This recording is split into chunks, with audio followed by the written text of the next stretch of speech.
Stock markets are back to record highs, the election is only days away, and the markets are braced for a possible Reserve Bank rate cut. May is building as a critical month for the economy and an epic endgame to a complex plot.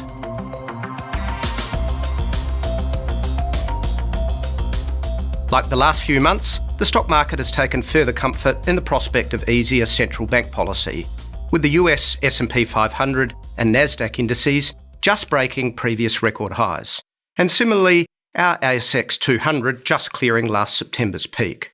Although the lack of follow-through suggests we should wait to check a double top doesn't emerge, so it's a crucial period. The 5-year returns on these markets are pretty healthy, especially including dividends. But we probably need more evidence that lower interest rates will support the economy in a sustainable manner, especially with the trade talks between the US and China for the moment unresolved.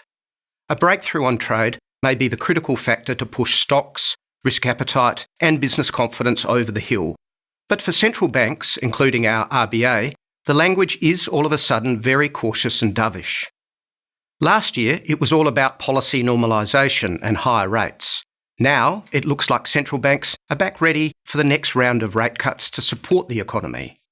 This hasn't had much of an impact on currency markets, with the US dollar still strong and our Aussie dollar still looking heavy. But it has lifted stock markets and bond markets at the same time. On this theme, our latest inflation data was a real surprise. Not so much the headline CPI, which was always going to be low due to cheaper petrol prices and other one-off factors, but the core reading was also low, which leaves the Reserve Bank in a very difficult position. Core inflation is a long way below the 2 to 3% target band, so this sounds like the catalyst for a cut. But the RBA has been pretty clear that they wouldn't need to cut rates unless unemployment started to rise, which hasn't started yet.